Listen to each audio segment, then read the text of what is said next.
All right, so in this case, we have a car traveling along a 30-degree banked road having a radius of curvature of 500 feet. If the coefficient of static friction between the tires and the road is mu s equals to 0.2, determine the maximum safe speed so that no slipping occurs. Neglect the size of the car.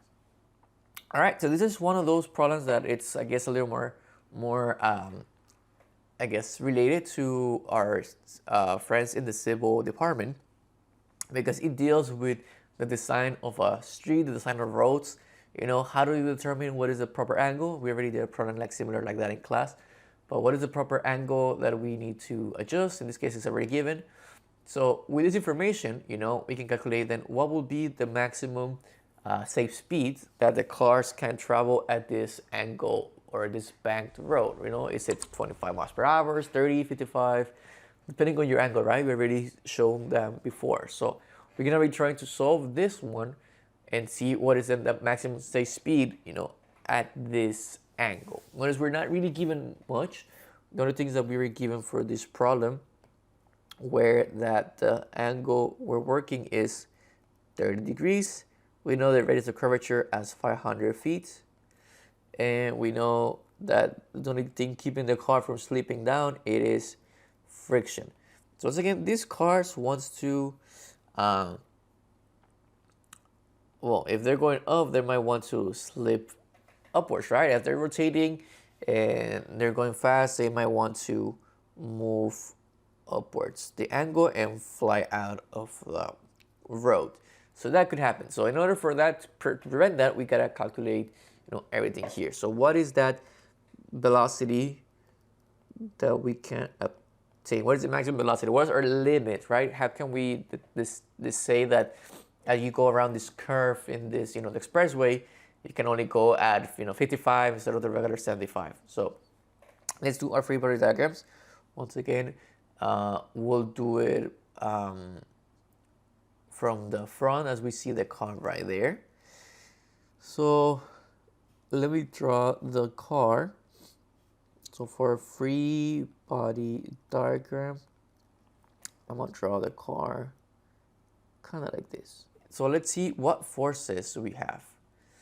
And in this case, we have, if we see from the front, of course, we have the weight due to gravity. So mass times gravity. What else do we have? We have the normal force acting perpendicular to the road. So the normal force will be in this direction. And we are talking that the car might want to slide upwards. So meaning the friction has to act, you know, in the opposite direction to it, the opposite direction of motion. So this will be my force of friction. And, you know, that's pretty much all the forces that are present in this car. So this is if we're seeing the car from the front, right? We're gonna say this is from the front right here, so front. But we also gotta see, notice since we're given the radius of curvature in the direction, we can then say that then in this direction right here will be the u hat n direction. And we do not see the normal, the tangent direction, because that is coming out of the board. And if we see it from the top, that same car will have towards the inside right here the normal direction, and then in this direction we'll have the tangent direction as it's going around the curve. So those are the different directions, and in this case we only see, you know, friction acting in from the top. So we can draw friction still coming at an angle right here. All right, since this is the normal direction and the tangent is coming out of the board, the other direction that we're missing here, you know, this will be our z-axis. So I'm gonna draw it over here. So this will be my coordinate system right here. So this will be normal direction, and this one will be my z-axis. It's kind of like a 3D, right? 3D coordinate system. We have normal, tangential, and we have in the z direction. So doing those, then we're gonna do summation of forces in the z direction with up as positive, because the car is not moving or is not accelerating in the z direction, right? This car might want to slide up and down, but at least for now it is not doing that. It is remaining there static. It's moving around, but it's not sliding up and down just yet. So once again, it's not moving up or down. So we're gonna say that the acceleration in that direction, it's equals to 0, at least for the z-axis. So this is for the z-axis. So let's see the summation of forces in this direction. All right, so will be the following. So we have then the normal force. So we have the normal force, or a component of the normal force. Notice we can break it up into different components. So there will be a vertical component right here and a component that's smaller. Same thing with friction. We'll have a component of the friction as well.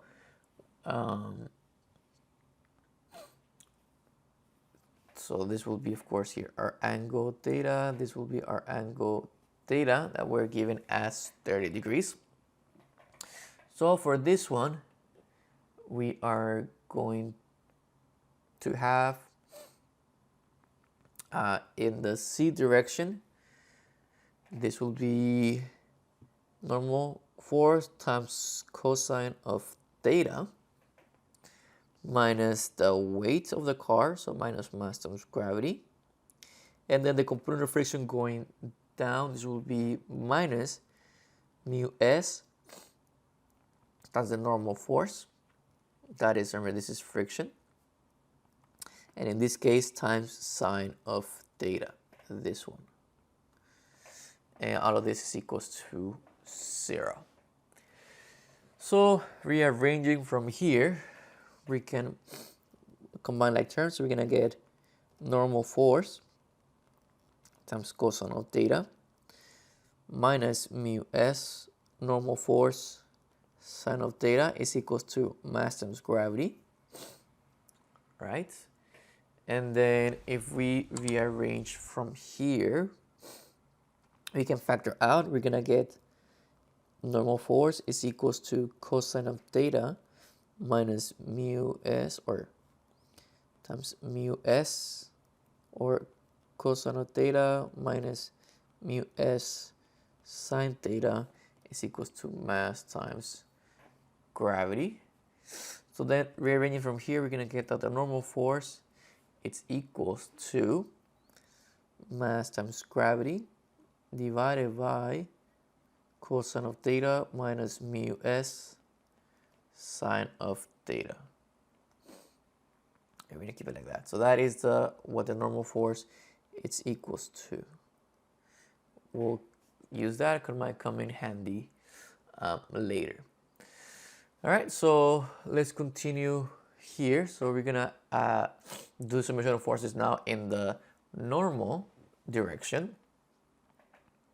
So in the normal direction, so summation of forces in the normal direction, with the normal going like that as positive, it is equals to mass times acceleration in the normal, or equals to mass times velocity squared divided by rho, which that's essentially what we're looking for, right? So then let's see, the forces acting in the normal direction, we have a component of the normal force, so that will be n sine of theta, plus a component of the friction, which will be friction force mu s times nc cosine of theta equals to mass times velocity squared over rho.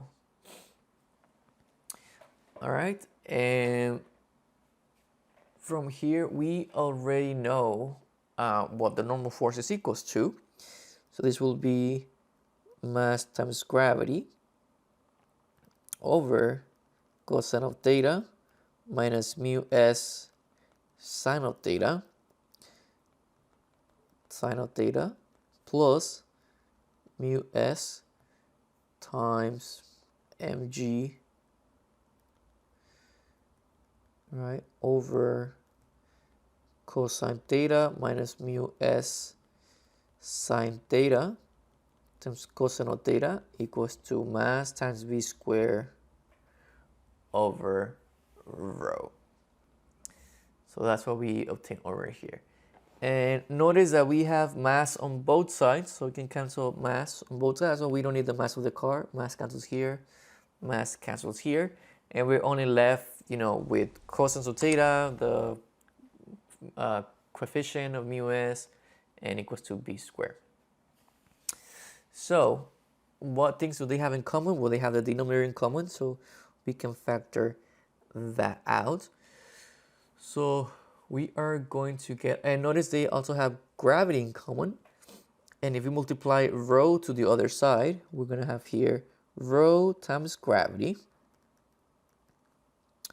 divided by cosine of theta minus mu s sine of theta is equals to sine theta plus mu s cosine theta.